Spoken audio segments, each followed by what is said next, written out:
ভাৰতীয় মজদুৰ সংঘই জন্ম দিয়া ভাৰতীয় চাহ মজদুৰ সংঘ 1969 জন্ম দিছিল 27 ফেব্ৰুৱাৰীয়ে।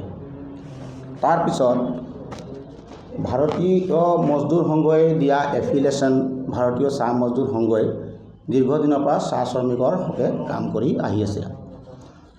যোৱা ইংৰাজী ডিব্ৰুগড়ত 2022 চনতে নতুনকৈ তাৰমানে সমিতি এখন গঠন কৰি দিছিলে ভাৰতীয় মজদুৰ সংঘ। তাত অবজাৰভাৰ আছিল নৱ কুমাৰ ডাঙৰীয়া। তাৰপিছত 2022 গঠন কৰি দিয়া ভাৰতীয় চাহ মজদুৰ সংঘক এপ্ৰভেলো দিছিল। আমাৰ হাতত এই এপ্ৰভেলো আছে। তেওঁলোকক নৱ কুমাৰ ডাঙৰীয়াই এই এপ্ৰভেলটো দিছিলে। তেওঁ অবজাৰভাৰ আছিলে আৰু চেণ্ট্ৰেল কমিটি ভাৰতীয় মজদুৰ সংঘই এপ্ৰভেলটো দিছিলে। আৰু এই ধৰণে তেওঁলোকে আমাক কাম কৰি যাবৰ কাৰণে দিছিলে, যিটো মানে সমিতিটো গঠন কৰিছিলে। তাৰপিছত কি হ'ল, তেওঁলোকে আচলতে আমাৰ এইটো ভাৰতীয় চাহ মজদুৰ সংঘ অৰাজনৈতিক সংগঠন আৰু ভাৰতীয় চাহ মজদুৰ সংঘই যেতিয়া নেকি এই নৱ কুমাৰ ডাঙৰীয়াৰ নেতৃত্বত 2022 চনত গঠন কৰি দিলে, তাৰপিছৰ পৰা যিজন পৱন বেদিয়া আৰু অশোক উৰাণ তেওঁলোকে কি হ'ল, সম্পূৰ্ণ অৰাজনৈতিক সংগঠন চৰিত্ৰ অক্ষুণ্ণ ৰাখি কামবিলাক কৰিব লাগিছিলে। তেওঁলোকে ৰাজনীতিক দলৰ বইনা লৈ কাম কৰিব বিচাৰিলে। এক নম্বৰ হৈছে তেওঁ ভাৰতীয় চাহ মজদুৰ সংঘৰ নামটো লৈ তেওঁ নিজৰ মুনাফা আদায় কৰিবৰ কাৰণে ব্যক্তিগত স্বাৰ্থৰ কাৰণে আচলতে তেওঁ এই সংগঠনত আহিছিল আৰু ৰাজনৈতিক দলৰ কাম কৰিবৰ কাৰণে তেওঁ আগবাঢ়িছিল। চাহ শ্ৰমিকৰ কাম কৰিবৰ কাৰণে কেতিয়াও তেওঁ ভবা নাছিল। আৰু বৰ্তমান তেওঁ ভাৰতীয় মজদুৰ সংঘই জন্ম দিয়া সংগঠনটোক তেওঁ কৈছে এইটো স্বতন্ত্ৰ হয়। দেউতা থকাৰ পাছত দেউতা নোহোৱাকৈতো কোনো কাৰণত বেটা জন্ম হ'ব নোৱাৰে। তো ফাদাৰ অৰ্গেনাইজেশ্যন আমাৰ BMS তেওঁ ক'ব বিচাৰে যে এইটো আমাৰ স্বতন্ত্ৰ। তো বাপেকে যেতিয়া নেকি পুতেকে ভুল কৰিলে ডাইৰেক্টলি তেওঁক তেজপুত্ৰ কৰিবলৈ কিছুমান কাৰণত যদি একেবাৰে অসহ্য হৈ যায় বাপেক, BMS আমাৰ ফাদাৰ অৰ্গেনাইজেশ্যন হয়। তো এই সংগঠনে কেতিয়াবা তেওঁলোকৰ নীতি আদৰ্শৰ মতে নচলিলে, তেওঁলোকৰ সংবিধান ফল' নকৰিলে, তেওঁলোকৰ যিখিনি আদৰ্শ আছে সেইবিলাক নামানিলে BMSে ভংগ কৰিব পৰা কেপাচিটি আছে। কাৰণ তেওঁলোকে আমাক এফিলিয়েশ্যন দি থৈছে ভাৰতীয় চাহ মজদুৰ সংঘক। আৰু তেওঁ ক'ব বিচাৰে যে আমাৰ ট্ৰেড ইউনিয়ন আমাৰ BMSে নেজানে। তেওঁ নতুন, আমাৰ ইয়াত আমাৰ ভাৰতীয় চাহ মজদুৰ সংঘত অহা তেওঁ বহুত নতুন কাৰণে 2 বছৰ হোৱাৰ কাৰণে তেওঁ আচলতে এতিয়া বহুত শিকিবলৈ বাকী আছে ট্ৰেড ইউনিয়নৰ বিষয় লৈ। যদিহে ট্ৰেড ইউনিয়ন ইমান জানে, আজি তেওঁ CMৰ লগত চাহ শ্ৰমিকৰ হকে এদিন এটা কথাও তেওঁ নাপাতিলে, বৰঞ্চ নিজৰ পলিটিকেলৰ স্বাৰ্থত তেওঁ দলৰ লগত পিছে ঘূৰিলে।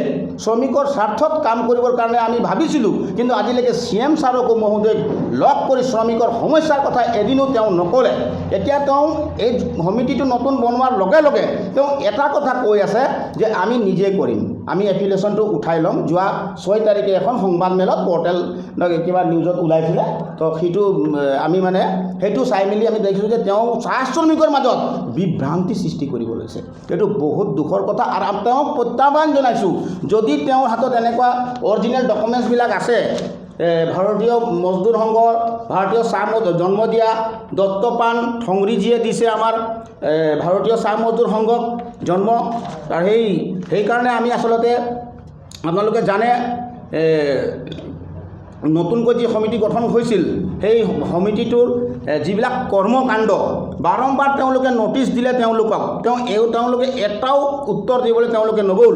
এতিয়া কৈছে যে অকল সমিতিৰ কাৰণে লাগি আছে, চাহ শ্ৰমিকৰ কাম কৰিবৰ কাৰণে তেওঁলোকে আগুৱাই আহিব লাগে, অকল তেওঁলোকে নিজৰ মুনাফাৰ কাৰণে কাম কৰিবৰ কাৰণে আগবাঢ়ি আহিছে। তাত আছে ডকুমেণ্টছ, তেতিয়াহ'লে এইখিনি ডকুমেণ্টছ আমাৰ হাতত অৰিজিনেল ডকুমেণ্টছবিলাক আছে।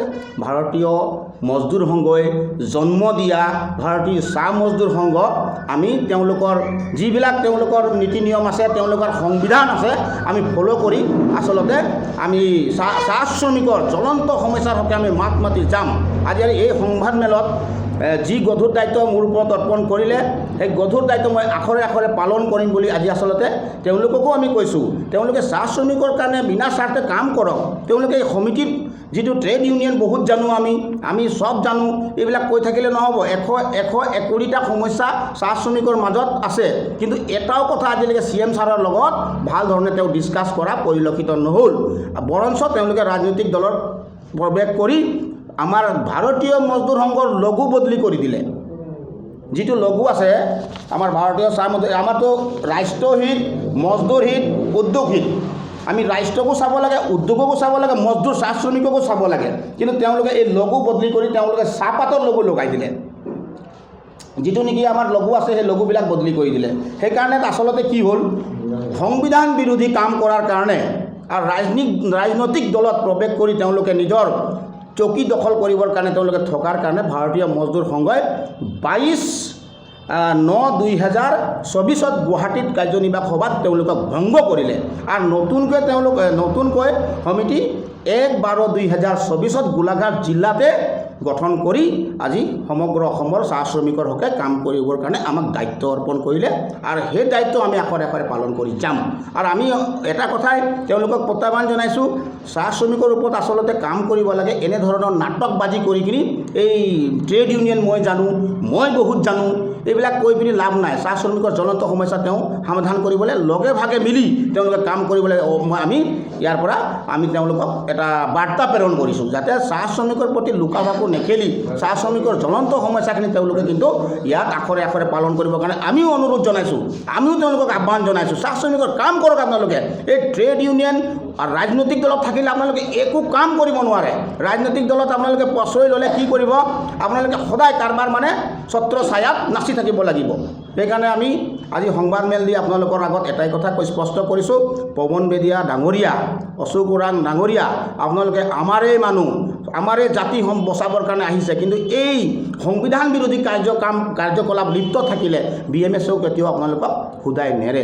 গতিকে ইয়াৰ গোলাঘাট জিলাৰ পৰাই আমি আপোনালোকক এইটোৱে কৈছোঁ যে এই উল্টা পুল্টা কথাবিলাক নামাতি চিধা ৰাস্তাত চাহ শ্ৰমিকৰ কাম কৰিবৰ কাৰণে আপোনালোকে ওলাই আহক।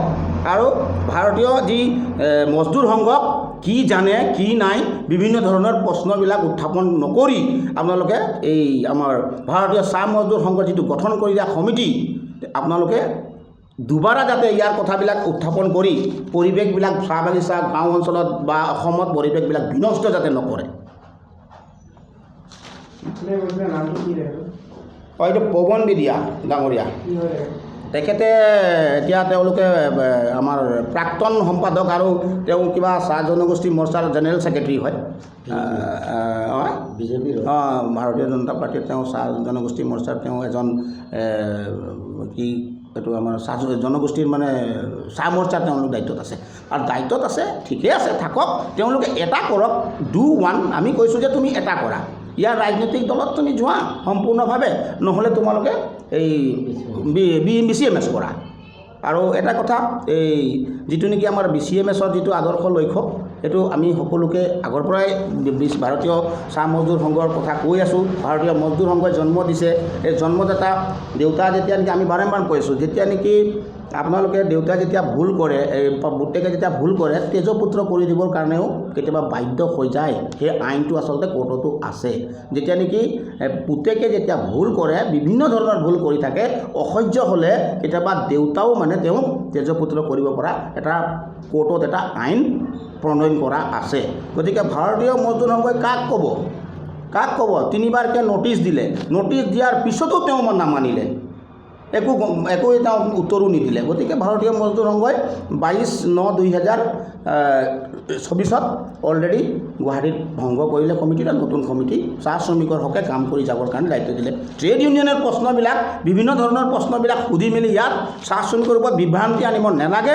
আৰু এটাৰ কাৰণে নালাগে, যদিহে ট্ৰেড ইউনিয়ন ভালকৈ কাম কৰিলেহেঁতেন এতিয়ালৈকে লেট্ৰিন এটা বাথৰুম এটা চাহ বাগিচা অঞ্চলত থাকিলেহেঁতেন। বাগানৰ কি সমস্যা আছে, কি নাই, CM ছাৰৰ লগত আলোচনা কৰি পিনি চাহ বাগিচাবিলাকত লেট্ৰিন নাই, বাথৰুম নাই, এইবিলাক কথাবিলাক আচলতে ক'লেহেঁতেন। আমাৰ কিমান সমস্যা আছে, একফালেতো আমাৰ জনজাতিকৰণৰ কথা আছে, মাটিৰ পট্টাৰ কথা আছে, ইমান কথা আছে। ইমানে যদি জানে ট্ৰেড ইউনিয়নৰ বাহিৰৰ কথা, মাটিৰ পট্টা বা আমাৰ জনজাতিকৰণ হয়, আমি জানো ক'ত কি ক'ব লাগে, কিন্তু উপায়বিহীন হৈছোঁ।